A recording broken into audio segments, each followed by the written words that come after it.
Hello friends, आप देख रहे हैं सरकारी जॉब भर्ती और मैं हूं हेमंत साहू। दोस्तों, आज का जो टॉपिक है वहाँ कंटिन्यू जो चल रहा है सीरीज उसका है, जिसमें हम लोग देखने वाले हैं कंप्यूटर से संबंधित सॉफ्टवेयर का जो है यहाँ सेकंड वीडियो है। हालांकि कंप्यूटर का जो टॉपिक चल रहा है उसका कौन सा वीडियो है, यहाँ 10वां वीडियो है, लेकिन सॉफ्टवेयर संबंधित यहाँ जो है दूसरा वीडियो है। तो दोस्तों, अगर आप चैनल पर नए हो तो चैनल को सब्सक्राइब कर देना, बेल आइकन को जरूर दबा देना। अगर वीडियो आप लोगों को अच्छा लगे तो वीडियो को जरूर लाइक कर देना। अगर इस वीडियो का अगर आपको फ्री पीडीएफ चाहिए तो टेलीग्राम चैनल पर जाना, वहाँ से आप लोगों को फ्री पीडीएफ मिल जाएगा। दोस्तों, कंप्यूटर का टॉपिक ये है, मतलब आपके लिए जो है सीजीपीएससी है, सीजी व्यापम है, शिक्षक जो भर्ती है उससे संबंधित जितने भी क्वेश्चन आंसर आएंगे उसी से संबंधित है, उसी के सिलेबस के आधार पर यहाँ वीडियो बनाया जा रहा है। तो फिर आप जो है वीडियो पर कंटिन्यू बने रहना। चलते वीडियो की तरफ, यहाँ पर देखते हैं आप लोगों के लिए जो पिछला क्वेश्चन में होमवर्क दिया था उसको देख लेते हैं। क्या था प्रश्न कि निम्न में से ओपन सोर्स सॉफ्टवेयर कौन सा है। तो ओपन सोर्स सॉफ्टवेयर कौन सा है, इसका जो जवाब आ जाएगा वहाँ लाइन एक्स रहेगा। दोस्तों, आप लोगों से निवेदन है कम से कम वीडियो को पूरी तरह देखना और लास्ट में जो कमेंट करना रहता है, जो होमवर्क दिया रहता हूँ उसका आंसर में कमेंट करके जरूर बताना। यहाँ पर पहला प्रश्न है, खालिस्तान सॉफ्टवेयर कोड में त्रुटियां ढूंढने की एक प्रक्रिया है। अगर किसी कोडिंग करते वक्त त्रुटियां आ जाती है तो उस ढूंढने की प्रक्रिया को क्या कहा जाता है, उसे कहा जाता है डीबगिंग कहा जाता है। जैसे कि अगर कोड है, अगर कोड में किसी भी प्रकार की अगर त्रुटि है तो उसे क्या कहा जाता है, बग कहा जाता है। और उस बग को ढूंढने की जो प्रक्रिया है उसे डिबगिंग कहा जाता है। दूसरा प्रश्न है, कंप्यूटर को खालिस्तान बताता है कि इसके कंपोनेंट्स का प्रयोग कैसे किया जाए। क्या बोला गया है कि कंप्यूटर को जो खालिस्तान बताता है कि इसके कंपोनेंट मतलब यहाँ पर मैंने लिख भी दिया है, तो फिर बताना है कि इसका आंसर क्या रहेगा। सही जवाब आ जाएगा यूटिलिटी आ जाएगा। दोस्तों, यूटिलिटी जो है बताता है, क्या बताता है यहाँ पर मैंने लिख भी दिया है कि यूटिलिटी होता क्या है। सबसे अच्छी चीज़ है कि बार बार यही प्रश्न आता है, यूटिलिटी होता क्या है। यह एक छोटा सॉफ्टवेयर है जो ऑपरेटिंग सिस्टम के कार्य क्षमता में वृद्धि करता है। ये जो है छोटा सा सॉफ्टवेयर रहता है, ज़्यादा बड़ा नहीं होता, लेकिन वह जो है कंप्यूटर के जो कार्य करने की गति है उसकी क्षमता को दोगुनी कर देती है। यह विशेष रूप से कंप्यूटर हार्डवेयर, ऑपरेटिंग सिस्टम या फिर अनुप्रयोग के प्रबंधन को एक साथ कार्य करने में सहायता करता है। तीसरा प्रश्न है, बैकअप क्या होता है। तो बैकअप क्या होता है, जैसे कि आप लोगों के पास मोबाइल है, मोबाइल में कभी कभी हम लोग फॉर्मेट करते हैं तो फिर कोई कई ऐसे फोटो रहते हैं, कई ऐसे डॉक्यूमेंट रहते हैं जिसको हम डिलीट करना नहीं चाहते हैं। तो उसके लिए क्या करते हैं, उसके बैकअप ले लेते हैं, यानी कि उसे सुरक्षित स्थान पर रख देते हैं। तो उसी को कहा जाता है मूल स्रोत से किसी भिन्न डेस्टिनेशन पर कॉपी करके डाटा संरक्षण करना। यानी कि अगर कंप्यूटर को बैकअप करना है, उसको फॉर्मेट करना है, तो क्या करना है, आपके जो सी वाला डिस्क रहता है उसमें कोई भी प्रकार से डॉक्यूमेंट नहीं रहना चाहिए। उसके बाद जो ऑटोमेटिक वहाँ बैकअप में चला जाता है। यही इसका आंसर रहेगा। चौथा प्रश्न है, कौन सा प्रोग्राम कंप्यूटर के विभिन्न भागों का नियंत्रण करता है और प्रयोक्ता को कंप्यूटर के साथ इंटरेक्ट करने देता है। तो कौन सा देता है यहाँ पर इंटरेक्ट करने के लिए, इसका जो आंसर आ जाएगा ऑपरेटिंग सिस्टम आ जाएगा। ठीक है, ऑपरेटिंग सिस्टम जो है कंप्यूटर और जो उपभोक्ता है, ठीक है, दोनों के बीच जो है इंटरेक्ट करने का कार्य करता है यहाँ। पांचवा प्रश्न है, एम एस डॉस यानी कि क्या होता है, डिस्क। एम एस डॉस मतलब होता है माइक्रोसॉफ्ट डिस्क ऑपरेटिंग सिस्टम होता है। ठीक है, तो आधारित पर्सनल कंप्यूटर पर निम्न में से कौन सा पैकेज डाटाबेस के रूप में अधिक पाया जाता है। तो एम एस डॉस पे जो आधारित है पर्सनल कंप्यूटर, उसमें से जो सबसे ज़्यादा पैकेज डाटाबेस के रूप में पाया जाता है वह कौन सा है, उसे कहा जाता है डोबेस 3। ये जो है इसको याद करना पड़ेगा। ठीक है, डोबेस 3 इसमें अधिक मात्रा में पाया जाता है, यानी कि हमेशा रहता है इसमें। छठा प्रश्न है, डॉस का पूरा नाम क्या है। अभी बताया था डॉस का पूरा नाम क्या है, डिस्क ऑपरेटिंग सिस्टम है, यानी कि एम एस डॉस मतलब माइक्रोसॉफ्ट डिस्क ऑपरेटिंग सिस्टम, यही इसका आंसर रहेगा। सातवां प्रश्न है, कंप्यूटर में काम करने के लिए किस सॉफ्टवेयर का प्रयोग किया जाता है। अगर कंप्यूटर में कार्य करना है तो उसके लिए कौन से सॉफ्टवेयर का प्रयोग किया जाता है, जैसे कि सिस्टम सॉफ्टवेयर है कि एप्लीकेशन सॉफ्टवेयर है कि प्रोग्राम है या पैकेज है। इसका जो जवाब आ जाएगा एप्लीकेशन सॉफ्टवेयर है। ठीक है, मान लीजिए आपके पास कंप्यूटर है, अब कंप्यूटर में कार्य कैसे करना है, जब तक उसमें कुछ एप्लीकेशन नहीं होगा तब तक हम उसमें काम नहीं कर सकते। जैसे कि हमको पेंटिंग काम करना है तो उसके लिए पेंट नाम के जो एक एप्लीकेशन रहता है उसको क्लिक करोगे तो वहाँ पर ओपन हो जाएगा। तो जब तक जो है एप्लीकेशन नहीं रहेगा तब तक कंप्यूटर में आप काम नहीं कर सकते, उसके सॉफ्टवेयर में का प्रयोग नहीं कर सकते हैं। इसलिए जो है सॉफ्टवेयर का प्रयोग किया जाता है, किस लिए, एप्लीकेशन सॉफ्टवेयर का प्रयोग किया जाता है। आठवां प्रश्न है, कौन सा सॉफ्टवेयर कंप्यूटर के हार्डवेयर को नियंत्रित करता है? बहुत अच्छा प्रश्न है।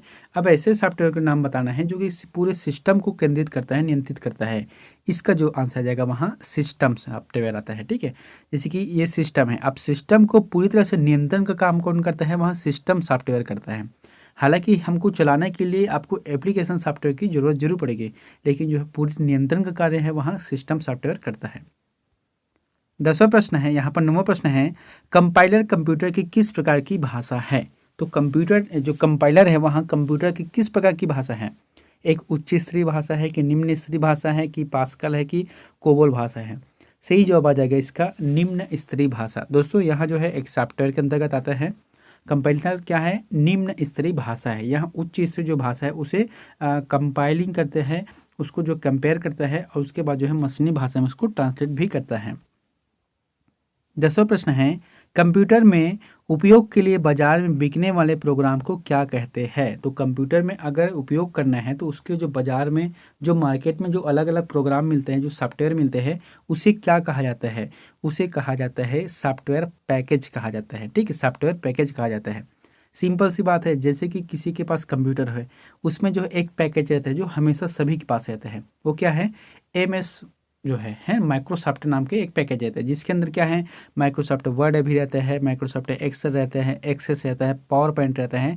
तो लगभग 5 से 6 प्रकार के उसमें जो है अलग अलग जो सॉफ्टवेयर रहता है, ऐप रहता है, लेकिन किसका है? वहाँ एक पैकेज है, सॉफ्टवेयर पैकेज है, इसलिए इसका आंसर रहेगा दूसरा रहेगा। 11वां प्रश्न है, यूनिक्स के निर्माता है। बहुत अच्छा प्रश्न है, ये बार बार प्रश्न पूछे जाते हैं, खासकर से यूनिक्स से संबंधित। क्या बोला गया है कि यूनिक्स के निर्माता कौन है? तो यूनिक्स के जो निर्माता है वहाँ केन थॉमसन इसके निर्माता है। 12वां प्रश्न है, यूनिक्स की भाषा है। तो यूनिक्स जो है किस तरह के भाषा है, किस प्रकार से भाषा है? इसका जो आंसर आ जाएगा वहाँ असेंबली भाषा है यूनिक्स। और दोस्तों यहाँ पर मैंने लिख भी दिया है कि यूनिक्स का जो विकास है वहाँ 1969 में किया गया है। अब यहाँ पर 3 प्रश्न बन गए हैं ना। 1969 में केन थॉमसन ने विकास किया है और इसका जो भाषा है कौन सा है? असेंबली है। यूनिक्स भाषा नहीं है, यूनिक्स एक जो है सॉफ्टवेयर है। 13वां प्रश्न है, यूनिक्स की विशेषता क्या है? तो यूनिक्स की एक विशेषता क्या है? यहाँ पर जैसे कि 5 ऑप्शन दिया गया है। तो पहला क्या है? जैसे कि एक साथ अनेक काम होता है। दूसरा है एक साथ अनेक लोगों काम कर सकते हैं। तीसरा है काफ़ी सुरक्षित रहता है इसमें। चौथा है क्या है? कर्नल डाटा का प्रबंध करता है। और 5वां जो है ये सभी हैं। तो ये जो सभी आंसर रहेगा बिल्कुल सही है कि यूनिक्स के जितने भी विशेषता है ये चारों सही हैं। 14 नंबर का प्रश्न है, निम्न में से कौन उपभोक्ता एवं हार्डवेयर के बीच एक मध्यस्थ यानी कि जो एजेंट की भूमिका रहता है उस तरीका से काम करता है?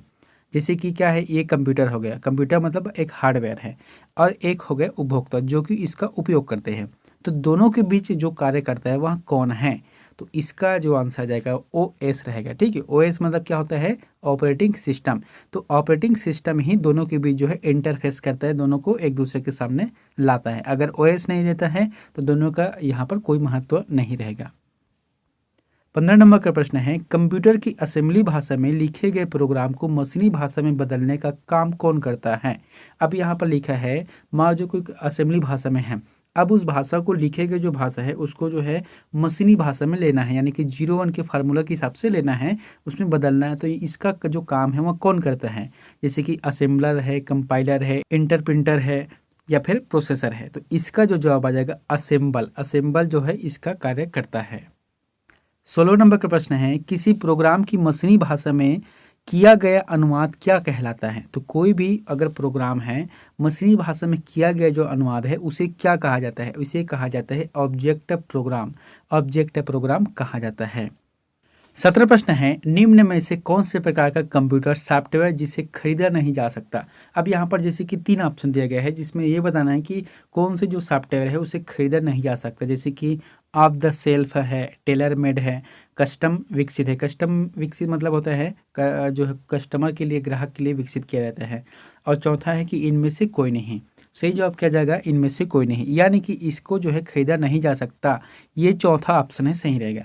लेकिन यहाँ पर जो 3 ऑप्शन दिए गए हैं इसे खरीदा जा सकता है। दोस्तों ये जो है अपनी अपनी पर्सनल काम के लिए बनाया जाता है, ठीक है। अपनी अपनी जो पर्सनल काम रहता है, जैसे कि आप लोगों ने देखा भी होगा से मेडिकल जाते हैं, ठीक है, तो मेडिकल वाले कंप्यूटर में काम करते हैं, तो वो क्या है, अपने लिए एक अलग से सॉफ्टवेयर बनाए रहते हैं। अगर जूते चप्पल की दुकान जाते हैं तो वो लोग जो है अपने हिसाब से सॉफ्टवेयर बनाए रहते हैं। तो ये क्या है, अपने अपने हिसाब से एप्लीकेशन तैयार करते हैं, सॉफ्टवेयर तैयार करते हैं, जिसे हम खरीद भी सकते हैं, चाहे तो उसको खरीद भी सकते हैं। 18 प्रश्न है, कंप्यूटर सॉफ्टवेयर की परिभाषा ऐसी हो सकती है। यहाँ पर जो ऑप्शन दिए गए इसमें से कंप्यूटर जो सॉफ्टवेयर है उसमें ऐसी भी हो सकती है, तो क्या हो सकती है, इसका जो आंसर आ जाएगा दूसरा रहेगा। ऐसे अनुदेशों जो कंप्यूटर को बताते हैं कि क्या करना है। क्या बोला गया है, कंप्यूटर सॉफ्टवेयर की परिभाषा है ऐसे अनुदेश जो कि कंप्यूटर को यह बताते हैं कि करना क्या है। जैसे कि आपने सॉफ्टवेयर का उपयोग किया है, तो सॉफ्टवेयर में अगर किसी भी की को हम प्रेस करते हैं तो उसमें पहले से कोडिंग रहता है कि अगर इस की को प्रेस करते हैं तो फिर ये इसका आंसर रहेगा या फिर इस तरीके से इसको काम करना है, तो इसलिए इसका जो आंसर रहेगा वहाँ दूसरा रहेगा। 19वां प्रश्न है, सिस्टम के खाली स्थान में प्रयोग या इंस्ट्रक्शन होते हैं। क्या बोला गया है कि सिस्टम के जो खाली स्थान में प्रयोग या इंस्ट्रक्शन होते हैं तो किस में होते हैं, सॉफ्टवेयर में होते हैं ना। सिस्टम के सॉफ्टवेयर में जो है प्रोग्राम या इंस्ट्रक्शन होते हैं। 20वां नंबर का प्रश्न है, कंप्यूटर के प्रत्येक प्रोग्राम, डाटा और सिस्टम फाइल की प्रति खाली स्थान बैकअप में होती है। तो खाली स्थान बैकअप में क्या होती है, यहाँ पर इसका जो आंसर क्या जाएगा, फुल है ना, फुल बैकअप में होती है, आधा अधूरे नहीं होता बैकअप। आप लोगों ने एक चीज़ अगर देखा भी होगा तो मैं आप लोगों से कहना चाहता हूँ, जैसे कि एक सॉफ्टवेयर आता है जैसे ग्राफिकल डिजाइन करते हैं, कोरल ड्रा है ना, तो कोरल ड्रा क्या रहते हैं, जैसे ही अगर आप एक बार सेव करते हो तो उसका जो हूबहू कॉपी जो है फुल फुल जो वीडियो रहता है, जो फुल कॉपी रहता है, वहाँ उसका बैकअप बन जाता है, ऑटोमेटिक बैकअप बन जाता है। तो क्या बनता है, आधे अधूरे बनते हैं क्या, नहीं, उसका जो है पूरी तरह से वीडियो बनता है। जो लोग कोरल ड्रा को अगर चला लिए हैं तो वो लोग को पता है। 21वां प्रश्न है, आपके कंप्यूटर का प्रत्येक घटक या तो खाली स्थान, यहाँ पर लिखा है कि अगर आपके कंप्यूटर का जो प्रत्येक घटक है या तो क्या होता है, इसका जो आंसर क्या जाएगा, तीसरा आ जाएगा, या तो हार्डवेयर होता है या फिर सॉफ्टवेयर होता है। सही बात है, अगर कंप्यूटर का रहेगा, ठीक है, तो कंप्यूटर का अगर जिसे हम छू सकते हैं वो हार्डवेयर हो गया, और जिसमें हम कार्य कर सकते हैं, जिसको हम छू नहीं सकते, वो सॉफ्टवेयर है। यही इसका आंसर रहेगा। 22वां प्रश्न है, खाली स्थान एक समय के एक कथन को कन्वर्ट और एग्जीक्यूट करता है। तो क्या बोला गया है, इसका जो आंसर आ जाएगा इंटरप्रेटर आ जाएगा, ठीक है। इंटरप्रेटर जो है एक समय में एक कथन को कन्वर्ट या फिर जो है एग्जीक्यूट करता है। इसका जो आंसर रहेगा वह चौथा रहेगा। 23वां प्रश्न है, कमांड्स को संपन्न करने की प्रक्रिया है। जो कमांड्स रहते हैं, जो कमांड्स दिए रहते हैं, उसको संपन्न करने की जो प्रक्रिया है उसे कहा जाता है एग्जीक्यूटिंग कहा जाता है, ठीक है। एग्जीक्यूटिंग आ जाएगा इसका, जैसे कि हमने किसी चीज़ के लिए कमांड दिया है, जैसे कि हमको सेव करना है तो कंट्रोल के साथ एज दबा दो, उसमें सेव का ऑप्शन आ गया। अब उस जो सेव का जो प्रक्रिया चल रहा है उसी को कहा जाता है एग्जीक्यूटिंग कहा जाता है। 24वां प्रश्न चल रहा है, यहाँ पर है 24वां प्रश्न कि ऑपरेटिंग सिस्टम और यूटिलिटी प्रोग्राम सॉफ्टवेयर के उस वर्ग के है जिन्हें खाली स्थान कहा जाता है। तो किस वर्ग के हैं, यहाँ पर जैसे कि ऑप्शन दिए गए हैं, जो ऑपरेटिंग सिस्टम है और यूटिलिटी प्रोग्राम है, तो सॉफ्टवेयर के किस वर्ग से संबंधित है, इन्हें क्या कहा जाता है। इसका जो आंसर आ जाएगा सिस्टम सॉफ्टवेयर के अंतर्गत यहाँ आएगा। 25वां प्रश्न है, प्रिंटर कीबोर्ड और 25वां प्रश्न है, प्रिंटर कीबोर्ड और मोडेम जैसे बाहरी डिवाइसें खाली स्थान कहलाती है, तो उसे क्या कहा जाता है। जैसे कि इससे पिछले वीडियो में मैं बताया था, जैसे कि ये सिस्टम है, ये सीपीयू हो गया, ये मॉनिटर हो गया, इसके अतिरिक्त जैसे कि कीबोर्ड है, माउस है, ये सभी फिट करते हैं तो उसे कहा जाता है पेरिफेरल डिवाइस कहा जाता है। अब यहाँ पर क्या बोला गया है, कीबोर्ड है, प्रिंटर है, मोडेम है, जॉयस्टिक है, प्लॉटर है, स्कैनर है, जितने भी फिट करते हैं बाहर से वो सभी को क्या है वहाँ पेरिफेरल के अंतर्गत आता है, हालांकि वो भी एक हार्डवेयर है। 26वां प्रश्न है, मूर्त कंप्यूटर का भौतिक उपकरण जिसे देखा और छुआ जा सकता है खाली स्थान कहलाता है। तो इसका जो आंसर जाएगा हार्डवेयर रहेगा, ठीक है। प्रश्न जो है हार्डवेयर से संबंधित कई प्रकार से बन सकते हैं, घुमा फिराकर इधर उधर कर प्रश्न बना सकते हैं, लेकिन हम जिसे देख सकते हैं, जिसे छू सकते हैं, जिसे महसूस कर सकते हैं, इसका आंसर हार्डवेयर ही आएगा। 27वां प्रश्न है, विशिष्ट प्रतिबंधों के आधार पर सॉफ्टवेयर के प्रयोग का कानूनी अधिकार खाली स्थान के माध्यम से दिया जाता है। तो किस माध्यम से दिया जाता है, इसका जो आंसर जाएगा सॉफ्टवेयर लाइसेंस। सॉफ्टवेयर लाइसेंस कहते हैं। अब इसका सॉफ्टवेयर लाइसेंस कैसे आता है, बड़ा ही सिंपल सी बात है। सबके पास अगर कंप्यूटर हो तो उसके पास क्या है, इंटरनेट के लिए अगर इसके नेट प्रोटेक्टर रहता है, ठीक है, एनपी रहता है नेट प्रोटेक्टर के रूप में, तो उसमें क्या है, लाइसेंस लेना पड़ता है। आपके कंप्यूटर में ऐसे एकाएक नहीं आ जाता है नेट प्रोटेक्टर, तो उसके लिए क्या है, हमको लाइसेंस लेना पड़ता है। तो लाइसेंस कैसे रहता है कि मतलब कैसेट के माध्यम से रहता है, ठीक है, उसमें हम अगर पैसे देते हैं 400-500 रुपये हैं, तब वो हमको लाइसेंस देगा। तो उस कैसेट को अपने सिस्टम में डालना, फिर उसके जो कोड लगा है उसको आप डालेंगे तो आपके लिए 1 साल के लिए लाइसेंस मिल जाएगा। 1 साल के बाद वहाँ स्वतः ही ख़त्म हो जाएगा। तो यही एक लाइसेंस तरीका है जिसके माध्यम से हम जो कानूनी प्रक्रिया के आधार पर ले सकते हैं। 29वां प्रश्न है, खाली स्थान तब होता है जब ऑपरेटिंग सिस्टम रैम में लोडेड होता है। क्या बोला गया है, खाली स्थान तब होता है जब ऑपरेटिंग सिस्टम रैम में लोडेड होता है। क्या होता है, बूटिंग, है ना, उसे कहा जाता है, बूटिंग कहा जाता है। जब रैम में लोड होता है तो उसे ही बूटिंग कहा जाता है। जब कंप्यूटर को स्टार्ट करते हैं और स्टार्ट होने के जो होम पेज आता है उसके बीच के जो समय रहता है उसे कहा जाता है बूटिंग कहा जाता है।